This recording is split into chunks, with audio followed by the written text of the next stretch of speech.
Boris Johnson has suffered the biggest rebellion of Conservative MPs during his time as Prime Minister. 100 Tory MPs, that's nearly 1/3 of the parliamentary party, refused to back the government's plan to introduce vaccine passports.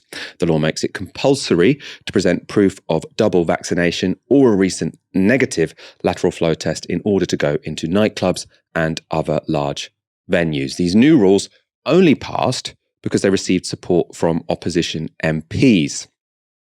A revolt had been expected against the plan, but not one this big. Most insiders had guessed around 70 Tory MPs would rebel, and the extent of the revolt is a personal blow to Boris Johnson. He'd spent the afternoon trying to convince backbench Tories to support his new rules. In this clip, you'll hear from Sir Geoffrey Clifton-Brown, a member of the influential 1922 committee that speaks for backbench Tories. He wasn't shy about the trouble Johnson now finds himself in. If this goes on, we've had a very bad month in the last month. I think some members of the party will be thinking to themselves, we've got to have a change. But we're not there yet. And I'm still with him. I'm still backing him. But he's got to change.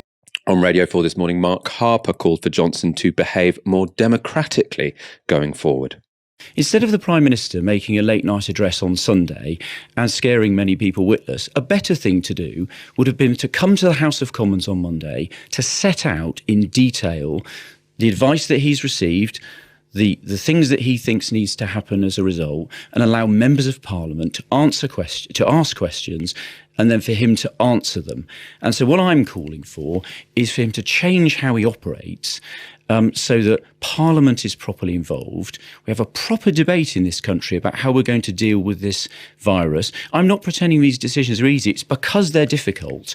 They need to be done openly in Parliament, transparently, with members of Parliament able to ask questions on behalf of our constituents so we can get this right on behalf of all the people that elect us. A number of the rebel MPs were the usual suspects who opposed all COVID restrictions, but the opposition to COVID passports was much broader. Mark Harper again. The final thing I'd say on vaccine passports is they're very limited at the moment about what's proposed, but that was true everywhere they were introduced around the world. Everywhere they've been introduced, they've been extended in terms of the venues they apply to, and we've seen that in Wales where Labour are in power. So anyone who thinks that they're going to stick to what's currently on the order paper, I'm afraid are kidding themselves. That was Mark Harper suggesting vaccine passports represent mission creep. It's an argument that saw the Lib Dems and Jeremy Corbyn join Tory rebels in voting against COVID passes. Dahlia, I know we've disagreed on vaccine passports before, but what do you think of the politics of the rebellion yesterday? Was this a principled stand by Tory backbenchers, or did they just want to give Boris Johnson a bloody nose? Tory backbenchers, who are kind of Boris Johnson's base in many ways, or a key part of his base in the Tory party, have decided that his time is up. The backlash against the Christmas party told us that. It's not the idea that kind of crossed some uncrossable line is farcical, that he's done much worse. So the timing of it tells us that they're orchestrating his end, essentially.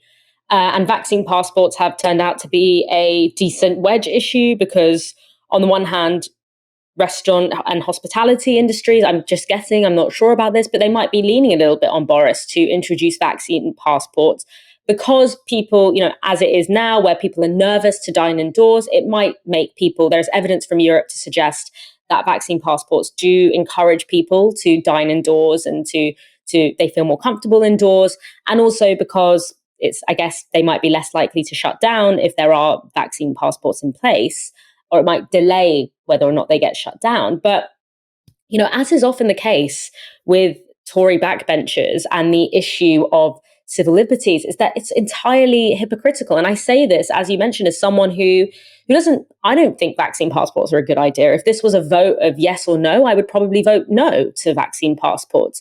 But it's so hypocritical because this Conservative government, have probably been one of the worst governments in recent history when it comes to violation of civil liberties and very, very crucial and important civil liberties, whether it's the policing bill that significantly curbs our ability to protest freely, or whether it's the fact that 6 million people in this country, primarily from ethnic minority backgrounds, are now looking at the fact that their citizenship could be revoked without warning, even if it makes them stateless.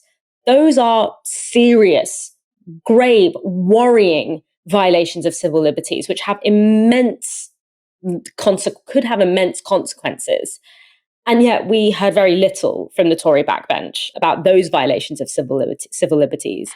And the irony here of the very party that orchestrated and implemented the hostile environment in this country could say, oh, no, we shouldn't have vaccine passports because this isn't a papers, please country. This absolutely is a papers, please country. Ask any non-citizen who tries to get healthcare or a job or housing. So while I, yes, agree that vaccine passports are worrying in terms of the presence bleed that they can have and the inequality implications that they can have, the difference is I'm consistent.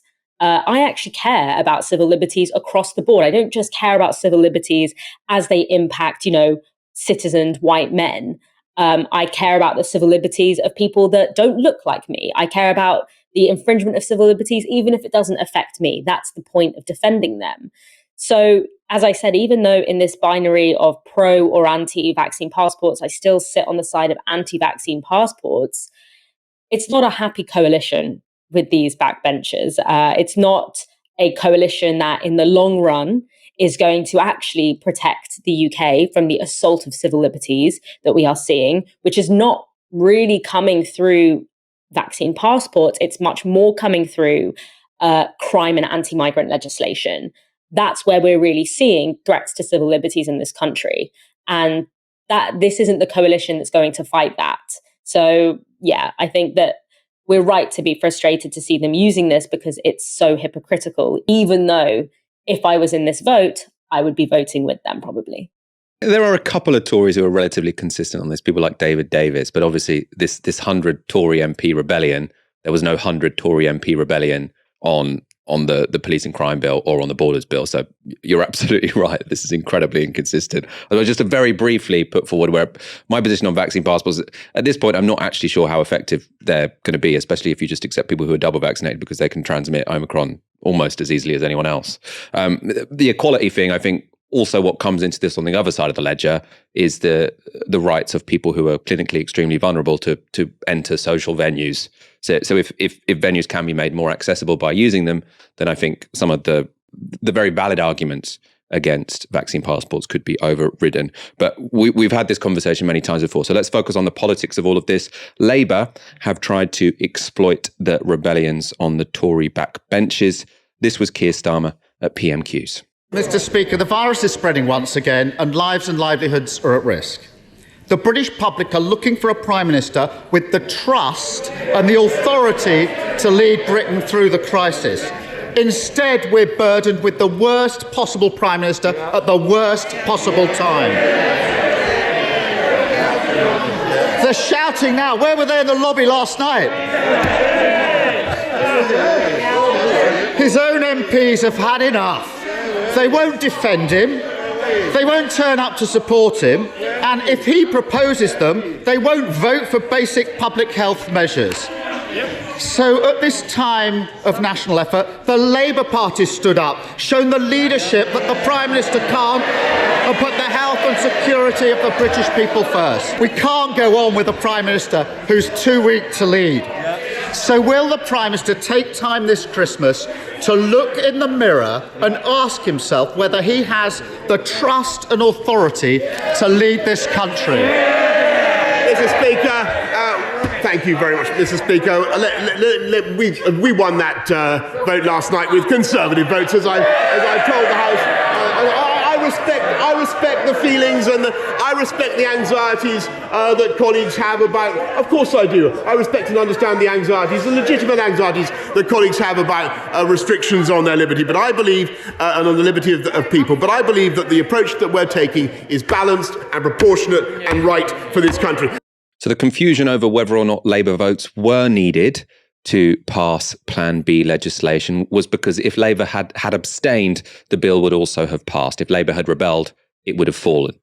Keir Starmer, though, is right he has a decent point that there is more support for Boris Johnson's measures on the Labour backbenches than there is on the Tory ones. Dahlia, I want to bring you in here because some people are saying this is going to be, fatal for Boris Johnson. I think he's not going to lose his job now because no one wants to take over at the beginning of an Omicron wave. He's got at least 6 months in that position. So while I think this represents that, lots of Tory MPs have, at the moment, they're feeling very negative towards him. If he had an amazing 6 months and suddenly the public decided they liked him in 6 months' time, I think it's, unlikely. All the Tories would suddenly change their mind and be like, oh yeah, Boris Johnson, he's the one to take us to the next general election. So for me, the more significant thing here is, does this rebellion mean that Boris Johnson, if new measures are needed, will now refuse to try and implement them because he doesn't want the embarrassment of another Tory rebellion? Does it mean that if the NHS is getting close to collapse, more measures will be impossible? As you kind of hinted, the question is whether he makes it in time for another rebellion. We don't know when their next one might be, but I think the worry is, yes, obviously, that he will avoid it for some time, because obviously, even though he has tried in the past, he can't avoid it forever. At some point, it gets to a level where you actually can't continue to put off a lockdown. And so, and that's not impossible, that we are in the situation where that might have to happen. And so what we will have is a lockdown that will be much longer and more severe than it would have been if it had happened a few weeks earlier than whenever it may or may not happen. So what we'll have, and this is what worries me, is the worst of both worlds scenario that has basically defined the UK's approach to COVID. And that is both having to have deeply restrictive, long periods in horrible lockdowns that stop kids from going to school, that, harm people's mental health, that delay people's medical, routine medical care, whilst also having really high death rates or, hospitalization rates, and, a tanked economy. So kind of the Venn diagram of all the things that could go wrong, us being like right in the middle of it, even though we are told that, either the choice is public health or the economy. Well, this approach manages to tank both of them. So it's that sabotaging of very, very precious time in what is an incredibly time-sensitive, dynamic situation. That is the most incriminating and threatening thing that the Tory backbench represents. That's the thing, that's really the crime of the Tory backbench over the past, 2 years, year and a half that we've been in this situation. It's that robbing us of time that we can't get back. And that's what worries me when I see Boris Johnson getting shaken up by the backbench rebellion now. And the fact that they are willing to play cards that they weren't willing to play before.